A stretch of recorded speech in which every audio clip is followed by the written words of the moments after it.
Corey Clark joins me right now. He of the Warchant.com family, of course. Hello, good sir. We got us one, buddy. We got one. You got one of your tight ends. Aren't you happy? Aren't you happy? I've been waiting for how long, man? Too long, since O'Leary. Yeah, since O'Leary is right. No, this is a big one, man. Look, going into the portal season, we kind of thought, and we still do, most of the holes that will need to be filled, even they're not even holes, they're just divots maybe that need to be filled, are on the defensive side of the ball. The one area on offense for sure that you knew you needed something, I thought, was tight end, because this offense was really good already. Now imagine having an NFL dude, and I think this guy's an NFL tight end, adding him to the mix.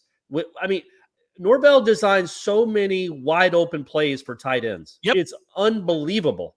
And imagine instead, and no offense to Cam McDonald or Marquiston Douglas, we love you, Biscuit, you know that. But imagine having an NFL tight end on the receiving ends of some of those plays. They can turn a 12-yard screen into a 40-yard touchdown. I think that's what this guy has, man. I think he is a difference maker at a position where you don't see a ton of difference makers outside of Athens, Georgia. You just don't see a ton of them. I think this guy is one of those guys, and I think he's going to play on Sundays. And you just got him in the portal for a year. And the key, Corey, is that in places where they do have elite offenses and are vying for championships, you do traditionally see some really good tight ends. You find them there. But they are hard to find because it's a unique skill set to have the requisite size, speed, hands, blocking ability is very rare. This guy already has that, and you've seen it on film in the toughest league in the game. Yeah, I looked him up. I didn't know his size. I'd seen him play because I watched, I watched the A&M game. I watched what they did to Tennessee. Holy moly. He's 6'3", 230. He's a big dude that can move. And, what's interesting with him is last year he had a great season. He had, I think 29 catches for 500 yards as a tight end and not a good offense. And then this year he had 300 yards receiving, but they also had him in the backfield. I mean, he had 70 carries, Jeff, 70 in the SEC as a quote-unquote tight end. So if he's that good to be getting 6 carries a game in that offense, then how talented must he be where he could, I'm sure they'll give him some end rounds here at Florida State, but I don't know if you've noticed, Jeff, they got some guys to hand the ball to. They don't probably need to use Jaheim Bell as a ball carrier that much, but they really need a guy, number one, that can block on the edge, but also is a pass catching threat and a home run hitting threat at that position, which I think this dude is. Yeah. Well, it's a matchup situation. You're just trying to create mismatches with linebackers and safeties. And you could do it out of that position with a guy of this size. I would wonder, Corey, I don't know the answer to this. You're right. The backfield's full for Florida State.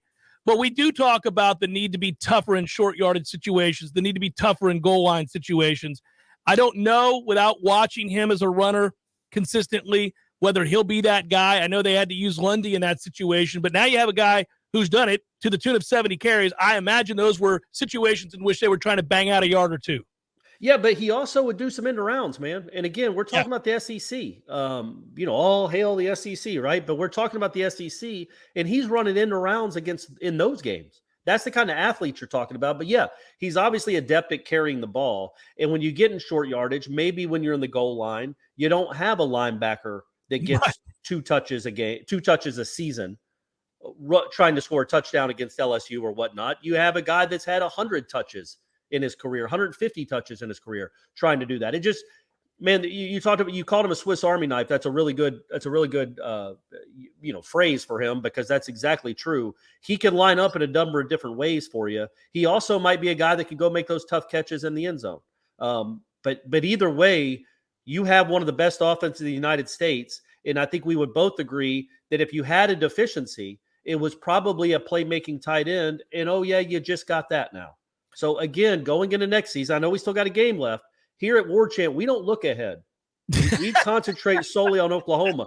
But when you do maybe peek just a little bit ahead, man, Oklahoma game. Yeah, when you peek a little bit ahead, that this offense coming back intact. Now you got to get another lineman now. But then aren't you done, you think? On the offensive side of the ball, don't you think you're done after you add one more lineman? Well, I mean, what I like is knowing that no matter how many more pieces they want to bring in, whether it's 2 or 3 more pieces on offense or only 1, and the rest on defense. They got a good shot, man. We felt this momentum happening at the end of last year going into the season. We knew they had to put together a great year to carry it over and create, the so-called, I get tired of the phrase, proof of concept, but it happened. And then they've done, wonders in the transfer portal as an illustrator to go along with those wins of what's possible if you leave an SEC school and come here to Tallahassee, or if you come from a different conference. I mean, they've done it with a lot of different kinds of guys, but specifically out of the SEC, they've hit home runs here, and they've brought guys in and they've won games now, and they've also improved those guys' stock. And shout out to South Carolina. Yeah, I don't know when and why it became a feeder program to Florida State. Kerr Thomas, rest of these guys. Come on down, everybody. Jamie Robinson, one of the better safeties you've had this decade. Like the last 10 years, not obviously the 2020s. He's clearly the best of the 2020s. But when you look at Kerr Thomas and what he did for a year, Jamie Robinson, what he's done for 2 years, and now you're getting the number one tight end on the transfer market, all from Columbia, South Carolina, man. Props. I never Good thought job. I'd say that. Good job, never Gamecocks. thought I would say that. There he is. He's lead writer for Warchant.com. He's my friend. The other tight end, Kyle Morlock, 6'7". That's the 6'7" tight end we were talking about on Friday, yes? Yes, that is correct. Visited over the weekend, Kyle Morlock from Shorter University, Division II. Before you ask me, Jeff, I'm gonna read your mind. Yes, he is a take still, despite what happened with Jaheim Bell today, which, by the way, I think is the best offensive addition from the portal that Mike has landed. This is massive. This was kind of the guy that jumped out to me. I thought, this guy changes dramatically your offense and what he does, the way he runs, the way he catches, the way it opens up other guys. So this is massive news. This is massive. So he is still a take. Morlock is still a take at 6'7".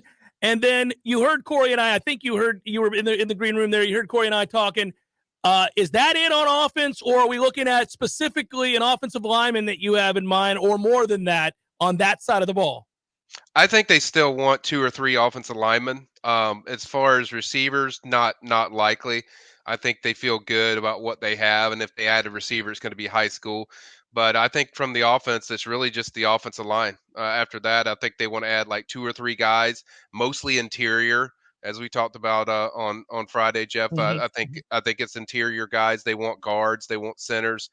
They need somebody to likely replace Kyle, the kid from Wisconsin. Yeah. They need somebody to replace him. So I think they'll look for a center, slash guard, and certainly that's been their pursuit.